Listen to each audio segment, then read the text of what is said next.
buenas amigos de Agenda Económica. Gracias por su eterna compañía. Luis Manuel Piantini Meuni y un servidor, Ezequiel Molina Lizardo, estarán acompañados de la licenciada Mercedes Carrasco, que estuvo con nosotros la semana pasada, pero Luis Manuel la comprometió a que continuara con nosotros en esta semana y ella ha cumplido. Está con nosotros Mercedes Carrasco. Mercedes, gracias por cumplir con tu palabra. No, muchísimas gracias por invitarme de nuevo, de verdad. Sí. Fue muy interesante el ejercicio de la semana pasada, toda la discusión que se generó y los temas que tocamos, así que al contrario, yo soy la que estoy agradecida. Mira, Luis Manuel. Y además muchos televidentes me han mandado notas sobre la calidad de la exposición. La alta calidad, yo la mando a una calificación alta. Ella sola, porque no tiene respaldo atrás. Yo mando el programa a un grupo de difusión a 2 y la verdad es que lo que han visto han quedado encantados. Pero yo quiero aprovechar, Luis Manuel, de comprometer a Mercedes, y escúchame que te voy a sorprender con esto, Mercedes, para ver si le hacemos una propuesta a Mercedes para que a partir del año que viene ella sea la sustituta de Rosana Ruiz en el programa y hacemos otra vez el trío siempre deseado. Y creo que es una gran sustituta. Pero tú sabes que un gran amigo nuestro, economista, que nosotros hemos mencionado aquí, no voy a mencionar nombres, me propuso, cuando vio el programa, me llamó y me dijo, ¿por qué ustedes no integran a Mercedes con ustedes ahí? Mira, para que tú veas. Vamos a ver si tenemos que hacer un almuerzo o una cena con Mercedes para que sea la sustituta. Sí. Y creo que Rosana va a quedar encantada también, que sea la calidad de Mercedes. Sí, así es. No, Antes de empezar el programa, Mercedes, dando una dispensa, porque la Dirección General nos ha pedido que digamos esta noticia. El apagón analógico está cerca y el Canal 27 está preparado desde el 2016 con instalación de tecnología para televisión digital abierta, calidad NTSC. El Canal 27 se anticipa a la red nacional más moderna de transmisión de televisión digital abierta. Así que desde el 13 al 20 habrá una prueba, el canal va a hacer prueba, y ya ustedes, amigos televidentes, podrán sintonizar el Canal 27 con toda su parrilla programática de manera digital. Así que felicidades a la Dirección General. Ahora sí, Mercedes, yo creo que el tema principal contigo es el presupuesto. El presupuesto es amplio para el análisis. Como dice Luis Manuel, tú has sido muy acuciosa en toda la parte de investigación económica. Y este presupuesto del año 2024 es 1.415.000.000.000 con ingresos que rondan los 1.100.000 y algo. Y hay una observación. No, qué bueno especificar, porque aquí se utiliza mucho también información norteamericana de que la numeración en los Estados Unidos es diferente a la de aquí. Sí. O sea, aquí el billón es millón de millones. Millón de millones. En los Estados Unidos el billón es 1.000 millones. Ya, ok. O sea, el asunto es que mucho cuarto como Pero lo quiera. que te digo es que ya está llegando, principalmente por el problema de la inflación, Sí. a unos números extravagantes que ahorita es imposible uno manejar. Sí, uno no sabe cómo va a manejar esos números. Algunas veces yo me paso muchísimo tiempo quitando cero y poniendo cero y a dónde que está la cosa. Pero es verdad. Así como dicen los muchachos, Mercedes. La calculadora ya hay algunas que no aguantan. Sí, ¿qué haríamos nosotros con 1.415.000.000.000 de pesos? Vamos a ver entonces cómo están planteadas las prioridades del gobierno con esos miles de millones. Sí. Sí, cuando se analiza el presupuesto general del Estado, lo primero que uno mira es los pilares, que son los ejes prioritarios, a los cuales el gobierno apunta a hacer los énfasis en términos de asignación de recursos. Entonces es bueno mirar esos pilares sobre los cuales se formula el presupuesto. Generalmente las prioridades que dan esos pilares anteriormente eran 3, 4, de un tiempo para acá, 2 años hacia acá, se plantean 10 prioridades. Y hay un dicho que dice, cuando tú tienes muchas prioridades, no tienes prioridades. Entonces eso es un tema a apuntar, que hay 10 prioridades. Y de esas 10 prioridades, algunas vienen del año pasado, otras salen y entran nuevas. Pero yo quiero destacar dos de manera específica que están saliendo y para mí en el momento actual en que nos encontramos es un poco cuesta arriba. Y de las prioridades que salen es la seguridad alimentaria. Cuando tenemos un tema del costo de la canasta familiar y donde el tema de la seguridad alimentaria se ve amenazada con el incremento sostenido. Y otro pilar que sale del eje o del foco de las políticas públicas es el impulso a la producción agrícola. Señor Piantini, que justamente hablamos la semana pasada, donde decíamos que parte de la escasez de los productos que había provocado el aumento de los precios, sobre todo en el sector agrícola, era la falta de apoyo del sector a los productores, sobre todo a los medianos y pequeños. Entonces, ya no es prioridad y sale de los ejes prioritarios que estaba el año pasado. O sea, está en el presupuesto, pero sin embargo... Sí, o sea, no se visibiliza como que son los ejes a los cuales se le va a hacer énfasis. Lo vemos también cuando se ve el presupuesto en los programas de apoyo a la producción agrícola, se ven desacelerando o disminuyendo. Entonces, quería enfatizar que hay dos ejes prioritarios que estaban el pasado año y que no están este año. Ok. De los 10 ejes. Entonces, desde el punto de vista de los supuestos macroeconómicos, para la formulación del presupuesto, se tiene un crecimiento de 4.75%, una inflación... Para el año que viene. Para el año que viene de un 4%, un tipo de cambio de 60.25%, sí. Y luego los principales, podríamos decir, insumos básicos y productos de exportación, como el petróleo 81.50, el oro a 2016 y el carbón a $128 la tonelada métrica. Y una observación que ha sido recurrente en la formulación del presupuesto es que siempre se parte de supuestos optimistas. Siempre son optimistas y los ingresos se colocan con una estimación por debajo de lo que se va a recaudar y luego entonces se tiene esas recaudaciones por encima del año pasado y es como una estrategia que ha sido año tras año. Una estrategia fácil de superar. Exacto. Entonces, por eso tenemos esos grandes recaudadores que llegan a los niveles históricos y que sobrepasan el presupuesto porque es ya del punto de partida, parten eso de una... justifica un endeudamiento. Pero eso lo aplicaba Balaguer. Balaguer subvaluaba los ingresos, ¿no verdad? Y entonces con el sobrante ya él lo utilizaba a discreción. En la 1401 pues lo permitía. La ley de antes le permitía hacer ese uso discrecional, que manejó hasta un 50% del presupuesto de forma discrecional. Y todo lo metía en gasto de capital. Entonces, exacto. Que por eso tú tenías un PIB de gasto de capital del 6%. Que vamos a ver lo más elevado que ha habido en este país, con recursos propios del Estado. Del Estado, con ahorro corriente, y la suerte que no se financiaba. Y justamente, y el señor Piantini trae un tema interesante, que luego, sin entrar ya en el terreno político, pero después las finanzas públicas, desde la perspectiva de esa gestión de Balaguer, tiene que ser analizada con lupa, porque tenemos que ver cómo lo hizo y por qué no lo estamos logrando con una presión fiscal más baja, sin endeudamiento. ¿Y cómo logró una inversión de capital de un 6%, donde están las grandes obras, tienen el sello, el nombre? Sí, entonces Balaguer dejaba mucha deuda. Balaguer dejaba mucha deuda. No, el endeudamiento. Lo que pasa es que el gasto corriente era mínimo y el sueldo de los empleados públicos era mínimo. Eso es el problema. Mantenía el deuda corriente. Entonces, hay un tema en la ecuación que hay que despejar. Además, sus años eran de 12 años. Entonces, ¿qué deuda va a dejar? Porque él lo tenía que pagar los otros años. Exactamente. Entonces, quería destacar eso, que siempre hay una subestimación y es recurrente y un exceso de optimismo, lo cual induce a tomar decisiones que son subóptimas en términos de política. Porque si todo está bien, entonces tú no atacas el problema. Y en comparación, y escúchame si te interrumpo, comparación en la estimación del combustible o del petróleo con relación de un año a otro, ¿cómo lo estimaron el año pasado? Mira, si la tiene el dato. Sí, lo tengo aquí. Justamente, el petróleo, la estimación para el 2024 es 81.50. Pero sabemos que la realidad ya está superando eso. O sea, ya ese supuesto se quedó por debajo.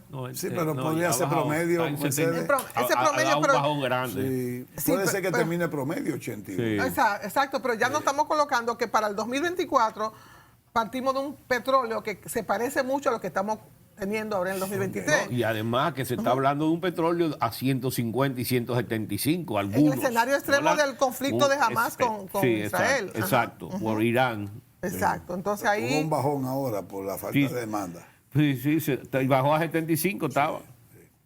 Entonces, cuando nos vamos a cuál es la presión tributaria que vamos a tener, que es de presión fiscal, de un 15.4%, la presión fiscal que se estima para este presupuesto, surge un tema, ya viendo del punto de vista estructural, de cómo la economía dominicana presenta un zigzagueo en su presión fiscal. O sea, no es capaz de crecer con el PIB, mantenerse, sino que sube y baja. Entonces ahí hay varias razones de por qué se da ese comportamiento inestable e inelástico casi con respecto al PIB. Las razones, hay varias, pero me voy a concentrar en la primera, que es provocada por el propio Estado, que es las reformas y contrarreformas que sufre el sistema tributario, que del 90 hacia la fecha, en 33 años, ha tenido 37 reformas o modificaciones, de las cuales 26 son con signo negativo, significa para otorgar exenciones. 10 son con signo positivo, son las que permiten aumentar las recaudaciones, y una es neutral. Entonces, ahí nos damos cuenta que después de ese desmonte de todas las exenciones de la reforma tributaria del 92, comenzaron los grupos y las élites de presión a cada uno a llevar su propio régimen específico, y ahí surge entonces desarrollo fronterizo, proindustria, turismo, ley de cine, que vamos a ver ahora cuánto asciende el gasto tributario. Entonces, hay otro punto a destacar, es que la presión fiscal nuestra descansa en impuestos indirectos, lo cual hace el sistema tributario regresivo. Correcto. O sea, casi las 2/3 partes de los ingresos son impuestos indirectos, impuestos sobre ITEVIS, mercancías y servicios, los derivados del petróleo, ron, cerveza, cigarrillos, o sea, que van directamente al consumo. Si usted quiere decir algo. Yo quiero especificar en eso, porque son discusiones que nosotros hemos tenido aquí. Los impuestos directos que se recaudan, no se recaudan más por las elevadas evasiones que hay, pero no porque la tasa no sea elevada, no, y ahí vamos, que es algo diferente. Sobre las evasiones voy con ese tema ahora. O sea, el impuesto indirecto se recauda más que el impuesto directo, porque el directo hay mayor escape. Y por eso hay un amigo mío que dice que en vez de aplicar una tasa impositiva sobre las ganancias, se apliquen sobre ingresos brutos en una tasa mucho menor. Y así no hay escape. Y vamos a ver ahora las magnitudes de la evasión, y vamos a verlo en un contexto de comparabilidad internacional, que somos los mayores evasores en la región. Y vamos a ver la tasa de evasión de cada uno de esos impuestos. Porque yo pago alto, tú sabes. Justamente. Impuestos sobre la renta pago alto. Pero justamente la escala entonces. ¿Cómo se dice? De exención al impuesto sobre la renta, al impuesto sobre el salario, es muy alta para esta economía. O sea, la gente quiere que sea, según la indexación, según la ley, al 47,000 pesos, no gravable. Pero eso es muy alto, deberíamos ser más bajitos. Pero bueno, aquí solamente el 65% de los asalariados gana el sueldo mínimo. Así es. Claro, Sí. Hay un 65% que no tributa. La pirámide salarial es plana. Sí. Abajo en la base que tú tienes 2/3 de porque no los solamente salarios. no es solamente el sueldo mínimo. Sí, más. Hay el sueldo mínimo por encima del sueldo mínimo. Es más, casi el 80. Es más. Casi el 80. Entonces, por eso es que tienen que irse a consumo, a indirecto. No, sí, bueno, Entonces, justamente otra de las razones por qué esa presión fiscal es zigzagueante y es baja, porque estamos entre la presión fiscal más baja de la región. Incluso cuando entra el tema del gasto tributario, las exenciones, tenemos la peor combinación. Tenemos baja presión fiscal y alto gasto tributario. Estamos en el peor cuadrante, junto con Guatemala, Costa Rica, los países que tienen baja presión fiscal y alto gasto tributario.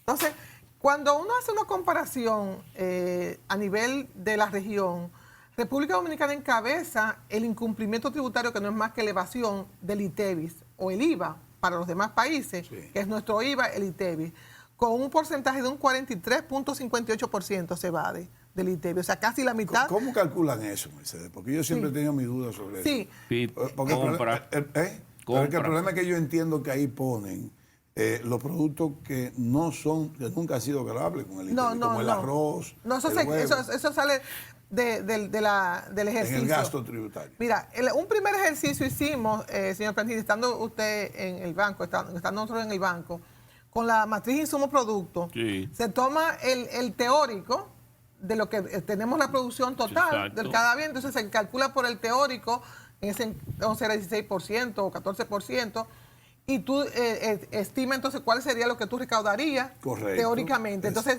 después la Dirección General de Impuestos Internos nos da el efectivo.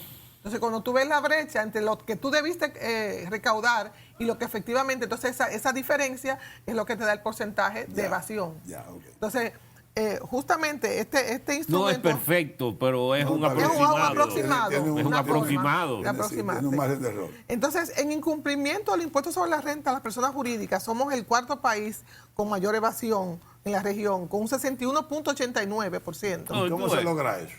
O sea, yo lo quiero ir aprovechándote.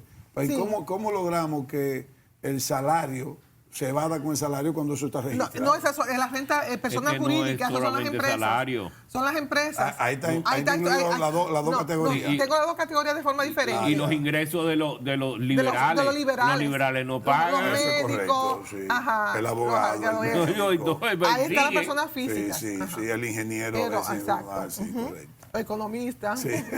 Sí, No, no, doctores. Mi mamá no vale. Entonces vemos cómo Estoy en el otro 70 elemento, por la nómina pública, tengo que estar. o sea, ya tenemos dos elementos. Primero, la cantidad de regímenes que otorgan exenciones. Y luego entonces tenemos los altos niveles de evasión que drenan la base Sí, correcto. imponible. Por lo tanto, hay que irse al indirecto mucho. Entonces, no, y hace también que tu presión fiscal o tributaria se mantenga baja y zigzagueante por esas dos razones. Entonces, yo hice un ejercicio extremo, y dije, si tributara el 100%, si tomara ese teórico, ¿verdad? Tanto el ITEVIS, el impuesto sobre la renta, como las personas físicas, los tres, yo estaría recaudando un monto similar a lo que tengo estimado por esas tres figuras impositivas en el año 2024.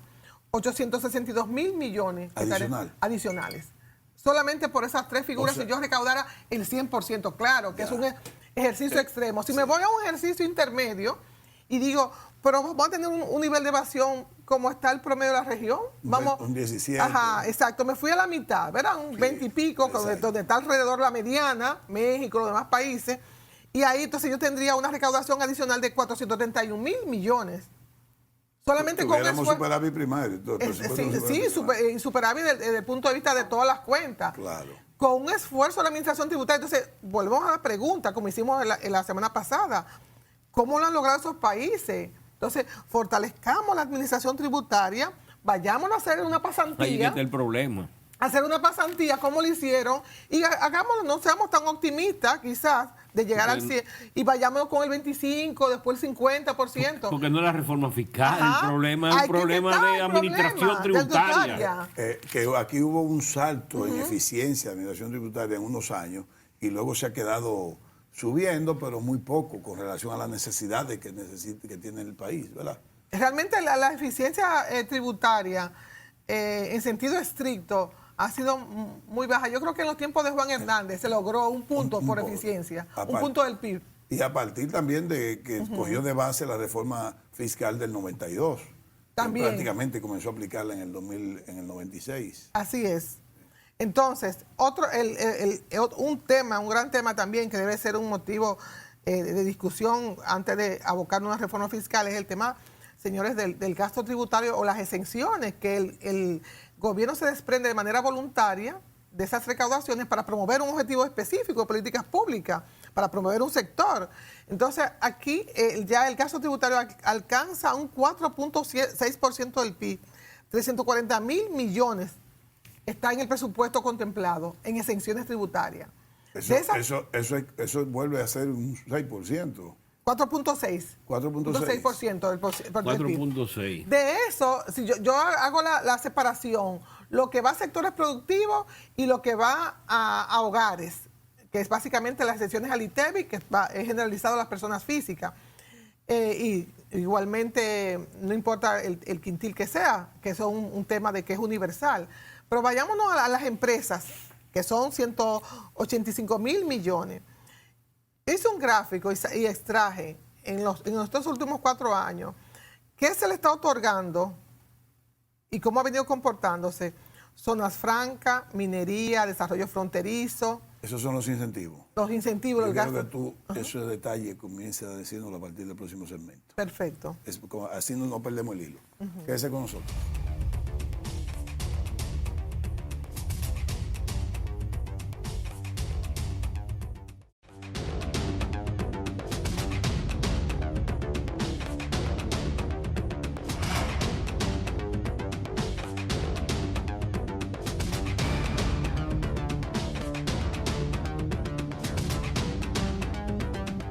Continuamos con la licenciada Mercedes Carrasco haciendo análisis económicos y sobre todo estamos en este tema ahora del presupuesto y ella nos va a, si se quiere, a detallar cuáles son los incentivos por sectores, incentivos fiscales por sectores que se dan, que van incluidos en este presupuesto del año 2024. Sí, como les comentaba, a los sectores productivos se le están otorgando 185.912.8 millones, significa 2.5% del PIB.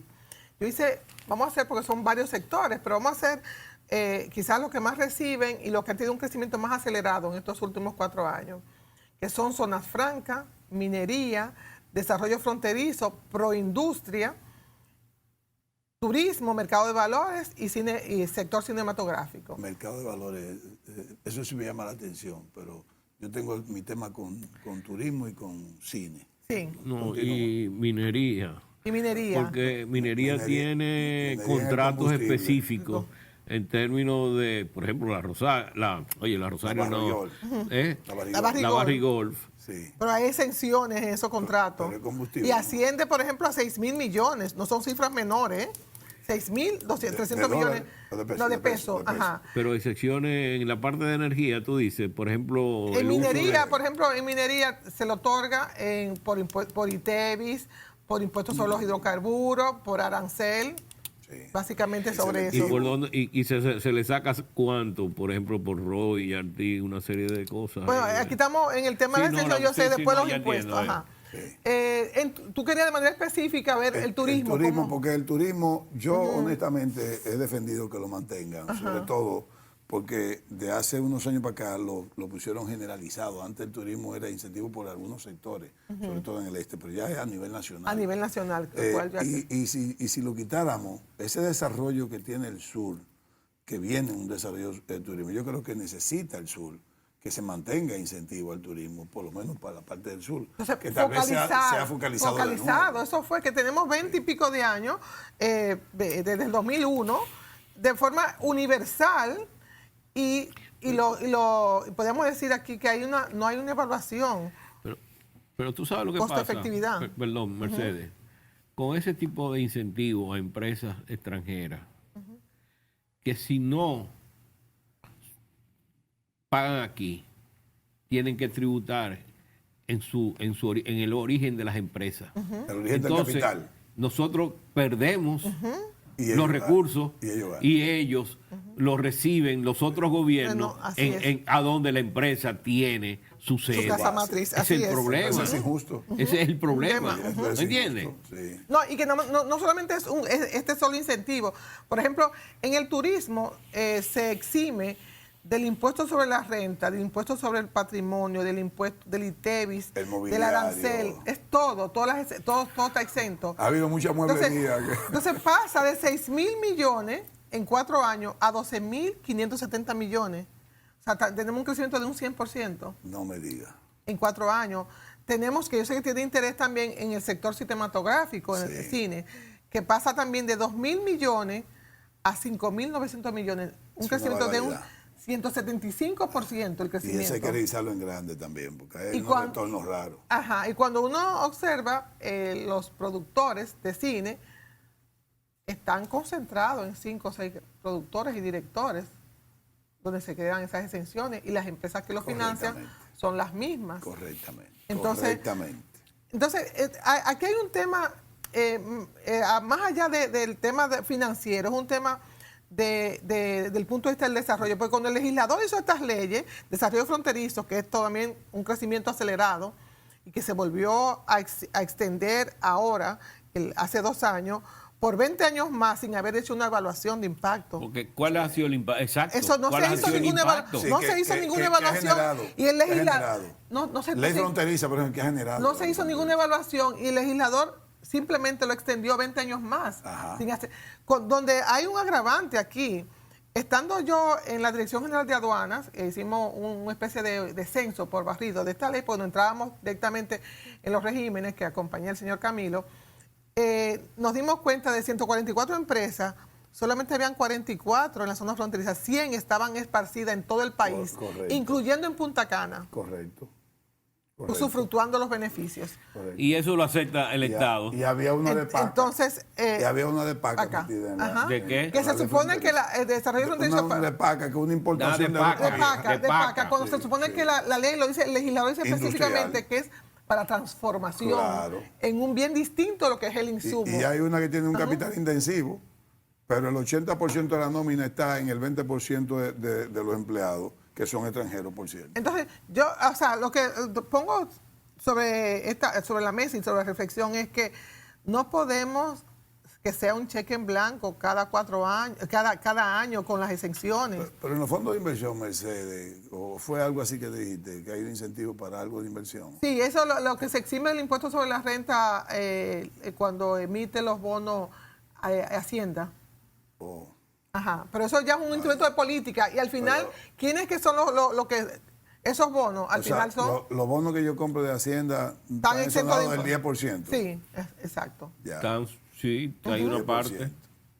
Entonces, hay otra institución o hay otro, podríamos decir, porque es sin fines de lucro, que como es sin fines de lucro, como que no se le presta la atención, las ASFLs o las ONG estarán recibiendo en este presupuesto 9.776 millones. Eso la maneja el Ministerio de Economía. Ajá. Una parte, o sea, de esos 9.776 millones, 6.800 millones es a través de exenciones de impuestos y 3.000 millones a través de recursos líquidos del presupuesto. Pero eso es sumamente Dineral. elevado, eso. Y Dinero. Son se unos le montos. fiscaliza también a esa. No hay tampoco esa supervisión, ni esa evaluación, ni seguimiento, tampoco. Que no hay- O sea que Tal vez no hay capacidad para darle seguimiento. Yo Pero- creo que nuestra amiga Celeste Silien en un sí momento hizo un gran trabajó trabajo. con eso, ¿no? Sí, ¿Verdad? sí, ella hizo un gran trabajo. Entonces, hice el siguiente ejercicio. Si yo tomo la evasión, el máximo, ¿verdad?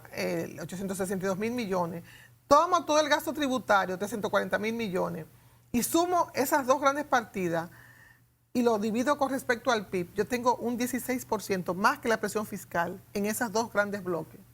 Yo duplico la presión fiscal, yo paso de 15.4 a 31.6 sin hacer nada, solamente haciendo, o sea,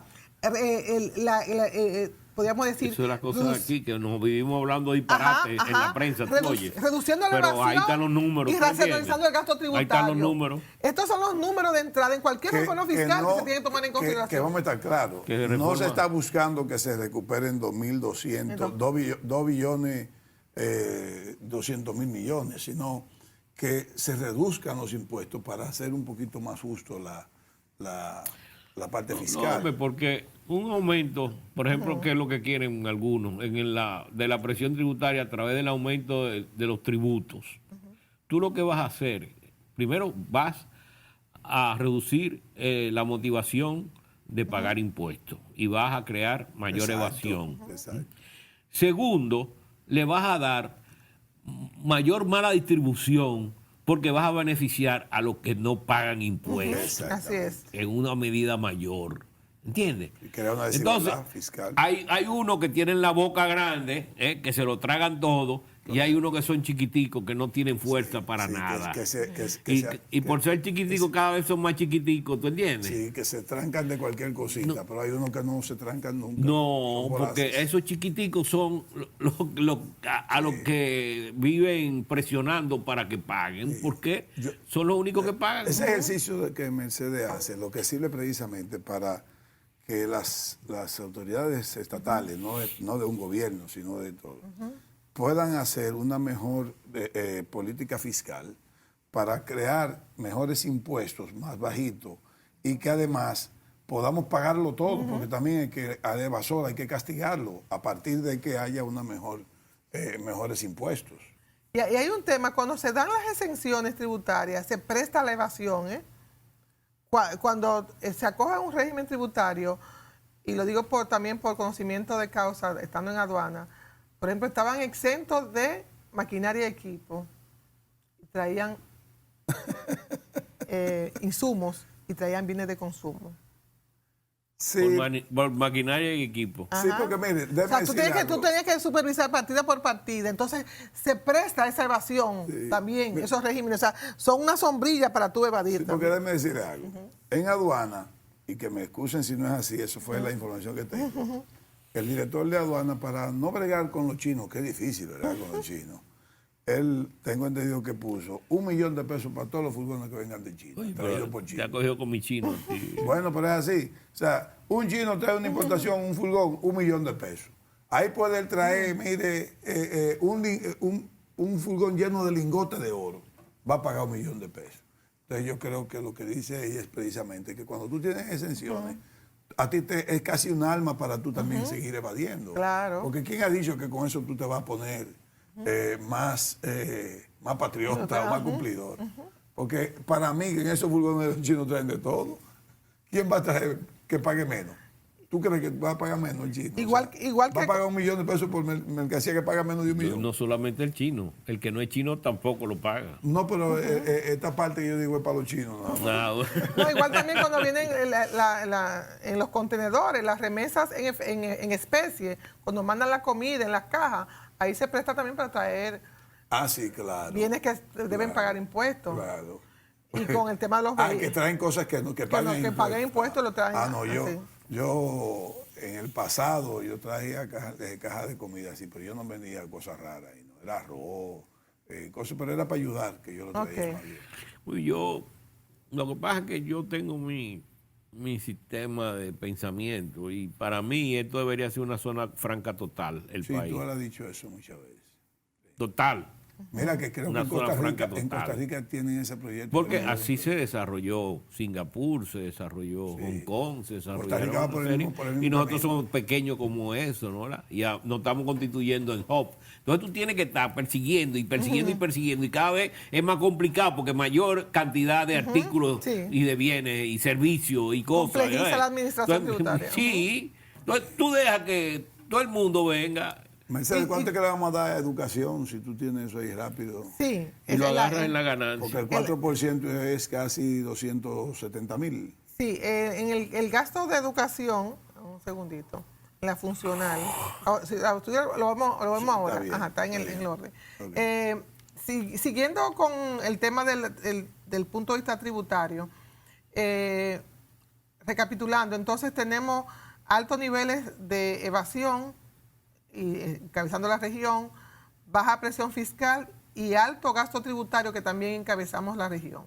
Entonces, del punto de vista del gasto, el gasto público, el incremento o el nivel absoluto y el incremento que se prevé, está liderado o está, podríamos decir, son responsables 3 ítems también del gasto: remuneraciones, intereses, subvenciones a empresas, que son básicamente directamente las ayudas a personas, y las transferencias corrientes. En total, esas 4 partidas explican el 96% del incremento del gasto total, que se estima que en este año el incremento va a ser de 124 mil millones. Y el 96% de eso son esos 3 esas 4 partidas. hay transferencias, intereses, esas tres partidas. Intereses de la deuda. De la deuda pública, que ha sido un incremento sostenido, constante. ¿Cómo es? Otra vez, por favor. Sí, O sea, de Porque 124 el mil público, millones. el público oiga bien. De 124 mil millones. Ajá, el incremento- 96% son esos tres que ella va a decir ahora de nuevo. exacto, que son remuneraciones, que se incrementa a 38 mil millones, intereses de la deuda, que se incrementa también en igual magnitud, 38 mil millones, y transferencias corrientes, que se incrementa en 43 mil millones, que ahí está el tema del subsidio eléctrico a la CDE. 1.600 millones de dólares. Mira, esos son los 124.000 de aumento. Sí, de aumento. De aumento. Solamente de aumento. De aumento. Porque la CDE se va a llevar 89 mil este año. No. Sector eléctrico. Exacto. Y los intereses andan por los 200 cuántos.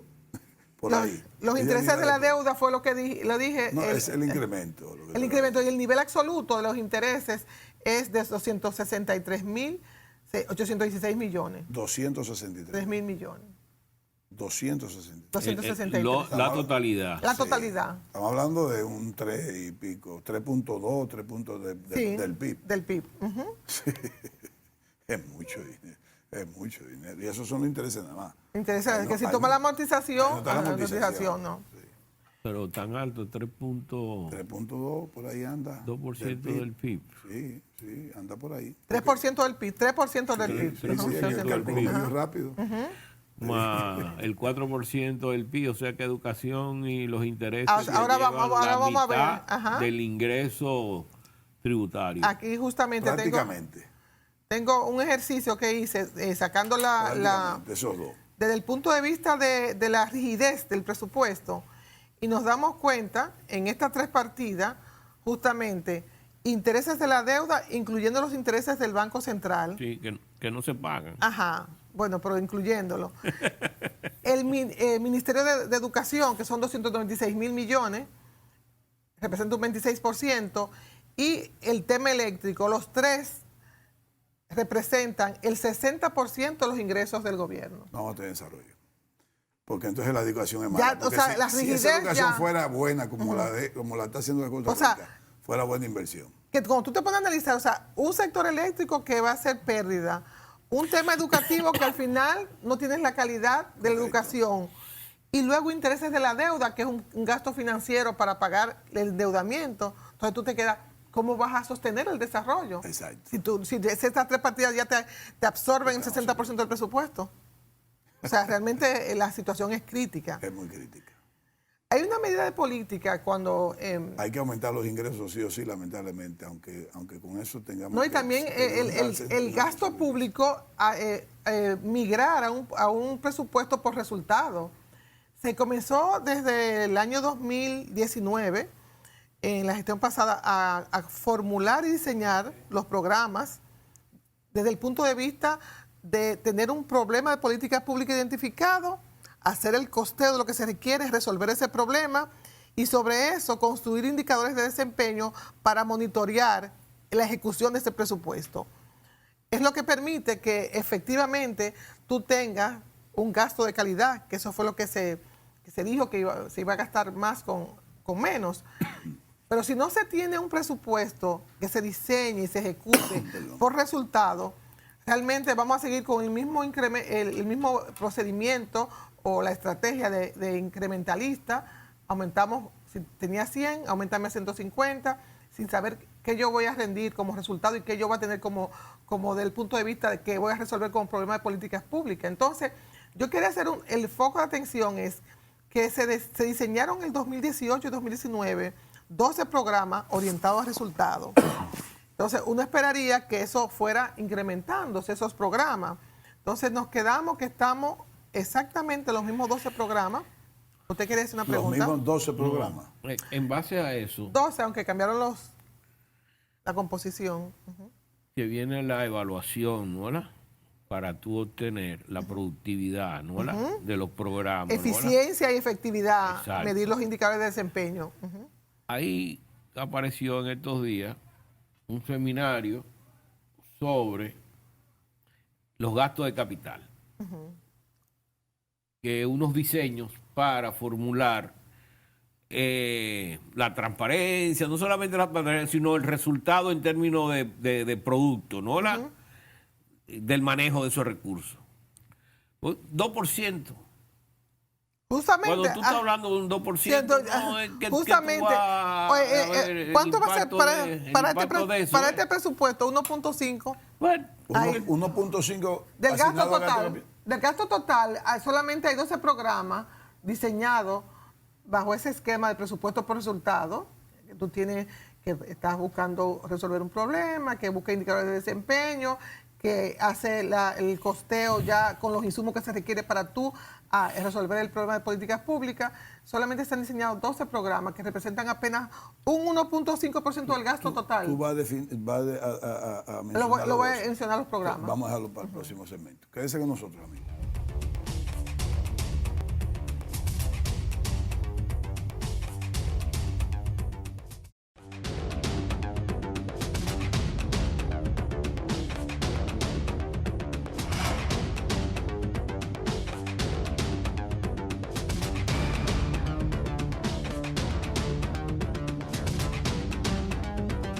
Continuamos conversando con Mercedes Carrasco, economista consultora.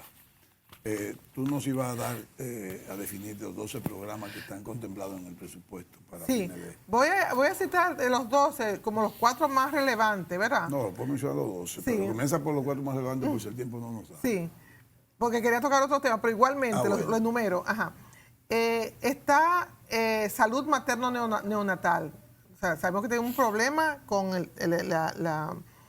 del punto de vista de la mortalidad, la alta mortalidad tanto de la madre como de la criatura.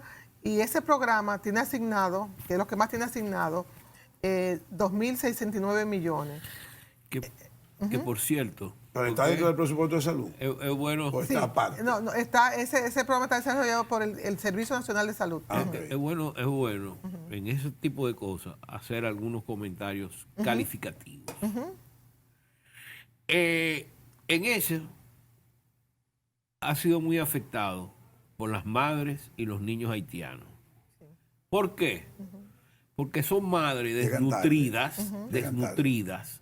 Entonces llegan con muchísimos problemas. Sí. No son Y ahí atendidas aumenta en el Sin el proceso chequeo de- previo, sin un chequeo en el proceso previo. de embarazo no son Llegan al atendidas. final Sí, ya. llegan al final y ahí está el problema Pero de la hay- mortalidad Pero hay que Hay- evitar que se de la mueran madre también. y de la criatura. Sí, pero muchas veces no es por ineficiencia del médico, es por ineficiencia del organismo. Sí, ¿no?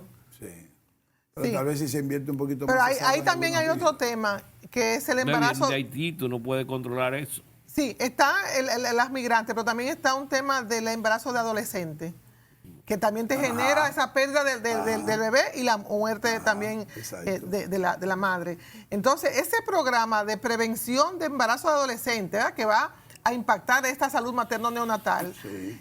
¿sabe cuánto tiene ese programa asignado, el monto? La suma de 167 millones. ¿Verdad? Para prevenir ya que es una situación que... Pues eso para evitar dos embarazos. ¿no? que estamos encabezando la región con el mayor nivel de embarazo de adolescentes y que provoca la preeclampsia y que provoca la muerte de la madre y del niño. Y no solamente eso. La falta de formación en la juventud, cuando te llegas a una obligación como esa, al final te destruye el hogar. Totalmente, te castra ya esa Lo persona. grande es que Ya. hay mucha prostitución infantil metida ahí en ese O sea, ya no solamente es el quantum de los hijos, sino cuándo lo tiene. Y cuando tú ya a esa temprana edad, ya esa niña lamentablemente... dinero. Entonces, Y en términos de formación de la madre. de la madre. Entonces, ese monto es apenas 167.8 millones, que significa una reducción con respecto al año anterior. Oh, Un problema que realmente Que sigue. sigue. Y que está en aumento. Entonces, no solamente que se formule como presupuesto por resultado, sino es el monto que se le asigne. Está también el tema de la reducción de crímenes y delitos que afecta a la seguridad ciudadana, que es justamente salió una encuesta hoy, que es la principal preocupación. La encuesta de la Gallup tenía la otra parte que le preguntan cuáles son las principales preocupaciones y sigue siendo la seguridad ciudadana la primera. Y en segundo lugar, muy cercano, está el tema de la canasta familiar, el costo. Y en tercer lugar está la escasez de empleo. O sea, justo los tres temas que tratamos la semana pasada. Ahí están la inflación percepción. está en primer lugar, la ajá. seguridad ciudadana en segundo lugar y está lo del empleo, La de empleo. en tercer lugar. Sí. Así, entonces, ese problema, que ya sabemos que está latente y donde ha habido la figura presidencial encabezando, tratando de resolver ese problema, se le asignan 1.798 millones y hay un incremento apenas de un 1%. Entonces, cuando uno ve la magnitud de los problemas y cuál es la prioridad presupuestaria, entonces hay una disonancia entre lo que se dice y lo que se asigna a las finales. Entonces, siguiendo con el tema de del gasto, sobre todo que ha sido, desde el punto de vista, el presupuesto cumple tres roles fundamentales, ¿verdad? Un rol estabilizador, ¿verdad? De generar ese crecimiento económico en la ecuación fundamental del PIB por el lado del gasto con lo que es la inversión de capital y el consumo público. Cumple un rol de asignación de recursos de manera eficiente y cumple el rol redistributivo, que es el rol más puro de redistribuir la riqueza. Entonces, en ese rol, desde el punto de vista de generar el crecimiento económico y la estabilidad, como lo hemos dicho en la semana pasada, pero aquí yo muestro una gráfica donde se observa que el gasto de capital representará apenas un 11% del gasto total, un 11%. O sea, 88% es gasto corriente y 11% gasto de capital. Si yo me voy hacia atrás en el tiempo y busco los años 91, 92, se asignaba gasto de capital 55% y ahora apenas un 11%. Entonces, estamos también comprometiendo a la próxima generación con una inversión de capital tan baja. Sí, Esto significa, en términos del PIB, un 2.1% de este presupuesto, cuando para los países en desarrollo, el BID recomienda que mínimo un 5% tú debes invertir. Estamos invirtiendo menos de la mitad. Entonces, primero nos estamos desprendiendo de un instrumento que genera crecimiento económico, empleo, y también le da la oportunidad para que el sector privado invierta. Cuando el sector público se va adelante, tú le creas las condiciones para que el sector privado haga la inversión. Y entonces estamos también penalizando a futuro el crecimiento económico y la sostenibilidad del crecimiento económico, porque no están dadas las condiciones, o sea, no va a quedar la infraestructura para poder seguir avanzando en el desarrollo con una inversión tan baja como estamos llegando al punto más bajo de hace 73 años. En toda una serie histórica, desde los tiempos de Trujillo hasta la fecha, esta es la inversión pública más baja con respecto al PIB. Y los 4 años van a quedar también consolidados como los 4 años más bajos de toda una gestión. Sí, los 4 años. Ajá, Sí. porque ha sido de manera consecutiva, 2.3, 2.1. Entonces, justo señalaba el señor Piantini de que cuando yo me fui a los tiempos de crisis, ¿cuál ha sido el instrumento para salir de la crisis? ¿Y por qué quizás no acabamos de salir todavía? Miren, la crisis del 1991-90, recuerden, con Balaguer. ¿Sabe cuánto invirtió Balaguer como porcentaje del PIB, del gasto de capital? 6.6%. Y salimos. Era su costumbre. Sí, pero salimos, o sea, le dio más énfasis para poder salir de la crisis. En la crisis financiera internacional, 2008-2009, invertimos 4% del PIB y salimos airosos. Pero que fíjate. Cuando se da ese caso de que el que presiona el presupuesto es el gasto de capital, y hay un exceso de gasto que te está presionando la economía y te le está desequilibrando, si ese es el caso, la reducción del gasto de capital es mucho más rápido que la del gasto corriente. ¿Por qué? Tú reduces lo que no puedes reducir son los salarios y una serie de cosas. Entonces, mientras mayor es el gasto de capital, más capturado está el gobierno para hacer cualquier tipo de operación, de reversión en un momento determinado. O de cambiar de gasto de capital a gasto corriente, porque cuando tú quitas gasto de capital, pues ponen gasto corriente. Lo que tú no puedes capital es porque entonces te va a armar un lío.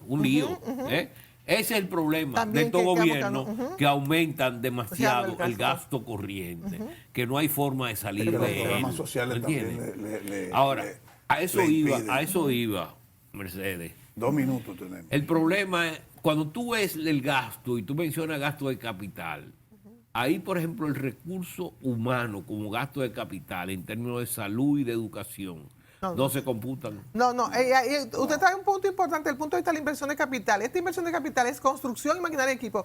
Pero ¿qué pasa? Si yo le descuento las transferencias de capital que se hacen y que al final no van a inversión de capital, sino que se van a unos fideicomisos o APP y que no están contabilizadas aquí, esto llega a 1 punto y pico. O sea, el nivel llega a 1 punto y pico de lo que yo tengo, y que es otro tema también para tratar. Ese es el tema, que ha habido más transferencias. Ha habido transferencias de capital al cierre del año. Tú lo verás en noviembre, en diciembre.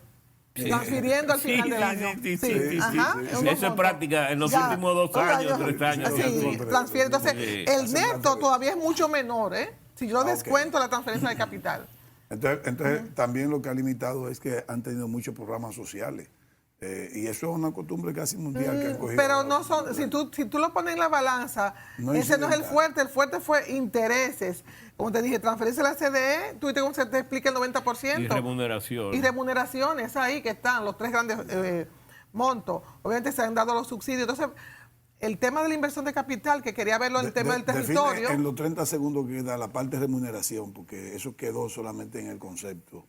O sea, ¿cuánto es remuneración y qué es lo que está pasando con remuneración? Sí, en remuneraciones vimos los intereses, la deuda, que igualmente íbamos a ver que estamos acercándonos en el punto como proporción de los ingresos tributarios en un 25%. Correcto. O sea, de cada 100 pesos, 25. Sí. Y si nos vamos en la región, tanto en Centroamérica como la región en su conjunto, es el país que más tiene un gasto más importante con respecto al PIB que los demás países de la región, bueno, en intereses de la deuda. Mercedes, todavía nos falta análisis contigo y el programa terminó de nuevo. Pero vamos a darle descanso para que prepare los números de la próxima. Exacto. Gracias, Mercedes, por estar con nosotros. Sí, gracias por la invitación. Gracias ahí en su televisión, como siempre. Que Dios lo bendiga. Hasta la próxima.